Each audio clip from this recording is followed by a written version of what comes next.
สนับสนุนโดยปีโตรเทรด plus น้ำมันสะอาดสำหรับคนสลาดเลิกและอย่าลืมโฮมลินเกม plus รหัสลอยไล่วันลุ้นฮับคำมือละ1 บาทสอบถามกติกาการลินเกมได้ที่ Facebook ปีโตรเทรดลาว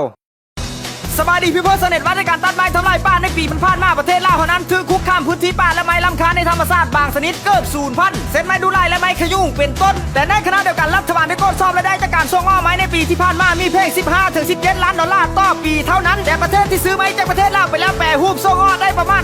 2-3,000 ล้านดอลลาร์ต่อปีและที่ผ่านมานั้นรัฐบาลก็ถือโตเพราะการเฮ็ดเคลื่อนกระตัดไม้จนเกินความจะเป็นบุกเบิกเส้นทางไม้กระทำลายป่าไม้จนจิบหายใบวอดย้อนพงในทื่นโหใส่เห็นแก่ได้เห็นแก่เงินตามเล่าสายไฟกระตัดล่ามาไปจนหลายกิโลเมตรสายไฟบ้านปูมึงบอกแต่มาถึงตอนนี้ทางพรรคและรัฐบาลเพิ่งก็ได้ออกคำสั่งอย่างเด็ดขาดเรื่องการสั่งห้ามส่งไม้ถอนออกต่างประเทศโดยเหตุผลว่าในปี2020ประเทศลาวต้องควบคุมด้วยป่าไม้ 70% แต่ที่ผ่านมานั้นพวกเขาเสียหายอย่างมหาศาลและกำชับว่าการจะตั้งขั้นแขวงปฏิบัติอย่างเด็ดขาดมีการจะอ้อนพ่อนพันกับเพื่อทั้งนั้นเขาลองไปฟังเสียงสดๆของอีลุงทองรุ่นพร้อมๆกันตัวนี้ห้ามส่งออกดอกสายก่อนอื่นหมดมันห้ามส่งไม่ถอนออกไม่ตีตัดไม่แปรรูปที่มันท่านได้ปรุงแต่งอย่างนี้นะบ่ให้ทางนอกเข้ามาซื้อจ้างจอบอ้อยพนักงานหรือว่าอันประชาชนต่อไปเนี่ยจะบ่มีโควตาพอผ่านมาเราเรื่องโควตานี่เสียหายละโควตาปีนี้ให้100,000ตัดบ่หมดเอาต่อใส่พี่นายแต่เป็น200,000 300,000 400,000 500,000มาโดเขาไปกวดเบิ่งภาษีนำเข้าไม้ทั้งเข้าจีนทั้งเข้าเวียดนามเนี่ย1,600,000แม่ก่อนน่ะเขาเก็บกันได้แต่เฮาบ่มือได้รัฐบาลเนี่ยเอาเงินขายไม้เขางบประมาณนี่ข้าพเจ้ากวดเบิ่งให้เขามาสรุปให้เบิ่งในปีนึง15-17 ล้านเท่านั้นมันเจ็บปวดบ่อันนี้คำสั่งนี่ยุดบ่อยส่งออกไม่ถอนเด็ดขาดโลดผู้ใดฟื้นบ่ได้แต่ว่าพวกลักลอบนี่ต้องแข่งขันได้ไปกวดเห็นต้องปฏิบัติมาตรการ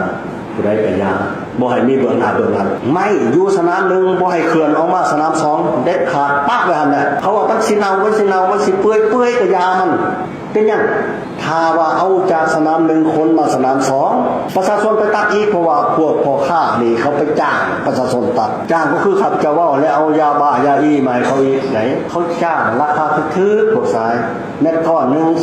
20-30,000 กีบประชาชนเขาก็ล่ำอยู่แล้วเพราะว่าเป็นหยังเขาอกใจดิค่อยเฝ้าอยู่จะเป็นโทรศัพท์เนี่ยมีคนมาตัดออกเรื่อยๆว่านี่เขามาจ้างเท่านี้นี่คนก็เฮ็ดให้ประชาชนนี่สร้างแนวคิดทำลายทรัพยากรของตัวเองขึ้นมาคือคุกคามป่าไม้ของบ่ถูกคุกคามนักไม่อยู่สนาม2นี้คณะสภาคิดไปกวดถือกฎหมายแล้วบ่ถือตามคำสั่งหรือบ่ถือตามอนุญาตแล้วบ่ตัดไว้นี่เท่าไรก็เสียภาษีอากรแล้วบ่เสียพันธะแล้วให้เป็นของเขาเจ้าแต่ว่าปล่อยเขื่อนออกไปไหนบ่อยไปจู่เอารถไปจู่อยู่ในด้านนั่นบ่อยเอาไปไหนจังน้อยปลอดออกได้แต่ว่าเขื่อนไม่นี่บ่อยากให้เขื่อนระยะนี้เพราะว่าบ่ให้เขื่อนย้อนว่าหลักการของมันน่ะแต่ละปีฮอดวันที่30 เดือน5เลยบ่ได้เข้าป่าบ่ได้เขื่อนไม้ไหนเพราะว่าฤดูฝนมันเฮ็ดให้เส้นทางเปธรรมชาติเสียหายคันเฮาเฮ็ดอันนี้ผลได้ของมันนี่1ลดพรหรือว่าก้าวไปถึงยุติการตัดไม้ทำลายป่าต่อไปนี่บ่มีโควตาบ่ได้ที่เฮ็ดเขื่อนเฮ็ดเส้นทางเฮ็ดสายไฟเฮ็ดหยังบ่เฮ็ดพัฒนาสกุลบ่นี่ต้องสำรวจดีๆที่ผ่านมานี่พวกเฮาถูกตัวว่าอ่างโตงว่าซั่นอ่างโตงน้ำจะมันซัดเอาจอมผู้คนลงมาออกโควตาให้เขาเลยใส่ลงแล้วสายไฟว่าซั่นเอาไปแต่ละฟ้าเป็นเท่าไรกิโลเมตรคนตัดล่างไปเฮ็ดทางว่าซั่นเฮ็ดไปใส่ปลาลงดิบแปลว่าปลาลงดิบตัดไม้หมดแล้วโอ้ผิดทางนี่เขาสิออยไปทางนี้เฮ็ดผิดแหละเมื่อกี้นี่ไปบ่ถึกแล้วแหละไปออยไปใส่ปลาลงดิบอื่นอีกหมดแล้วออยไปบ่อื่นอีกจะเฮ็ดอันนี้บ่ต่อไปข้าพเจ้าอยากอธิบายอย่างนั้นเป็นยังจะมีมันคำสั่ง15ต้องเด็ดขาดป้องกันป่าไม้ของพวกเฮาป้องกันธรรมชาติของพวกเฮาพอมี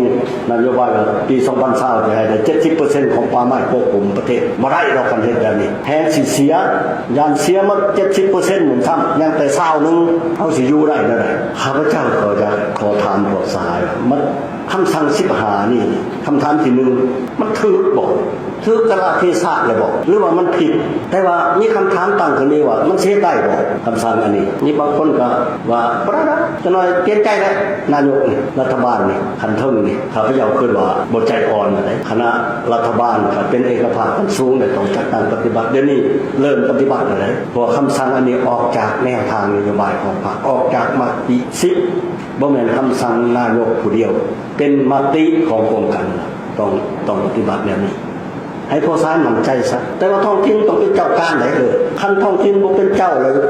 ปฏิบัติยากคือกันที่ผ่านมาสมเสยแปลงอัตปืออะไรมีส่วนเด็ดขาดแขวงกับใจอ่อนนะคือกับรัฐบาลในใจแข็งๆเลยเด้อพวกเขาเฮ็ดอย่างนี้มันจะยกราคามูลค่าเพิ่มของไม้เฮานี่สูงขึ้นสูงเท่าใดอันเทคนิค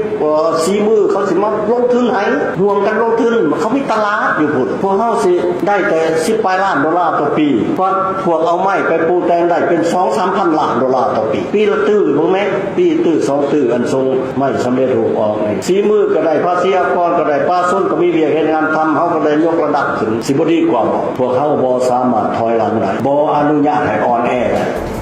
แบบนี้ดอจะเกินมานายกของประชาชนเพื่อประชาชนมีหูมีตาหูท่านปัญหานะหูจักรับฟังเสียงของประชาชนอีลุงท่องรุ่นสีสุริตตบมือให้ลุงกูนะแม่สูต่อจากนี้ถ้าพบเห็นรถบรรทุกไม่ทอนอยู่ใกล้เขตแสดงเฮอไทยหูส่งไปที่เพจหรือเว็บไซต์ทางการของลุงท่องรุ่นพร้อมระบุสถานที่เวลาเฮอซัดเจตเพื่อทางสำนักงานนายกกดสอบและลงโทษผู้ที่เกี่ยวข้องข้อกับที่กับการโอนเห็นเขาทำลายป้าไปดังสมบัติสิ้นสุดท้ายของศาสตร์เล่าเฮาถ้าคอยเห็นรถแกไม่ทอนกายนะเฮิรนมุ่งหน้าสู่เขตแสดงเวียดนามขึ้นแต่เก้าคอยสิท้ายหูมันไว้เฮาคมซักทุกอนูพิกเซลโดยกล้อง Canon EOS 6D พร้อมกับเลนส์70 200 f 2.8 Mark II USM และท้ายมุมสูงของครบทนและคมสั้นระดับ 4K ระบุวันที่เดือนปีย่างละเอ็ดส่งมาลุงทั้งรุ่นจัดการพวกที่มีโซนโฮมเอาเฮ้มันตกการไปเป็นแถวแล้วนะงานเนี่ยเว้ามาแล้วกูเฮินเพื่อที่ละเมิดต่อคำสั่งเลขที่15ทับนอย่อเกมโตเดินฮอนกับโทหน้าโลดสูถึงเจ้าหน้าที่บางคนสิเฮ็ดตาแต่แน่มีเห็นกระตามแต่ค่อยสิเป็นคนเก็บภาพเหล่านั้นตามวิธีและหูแบบที่ค่อยสำนานส่งไปเฮิรสำนักงานนายกโกดชอบเองจบข่าวขอขอบเจอเบลล่าเดย์และในคลิปบำรุงผิวข่าวใส่ลดสิวสำหรับทานไส้น้ำเฮาและจัดจำหน่ายโดยบริษัทเจริญสุขขาเข้าขาอ้อจำกัดผู้เดียวสนเจอข้อมูลติดต่อตามหน้าจอ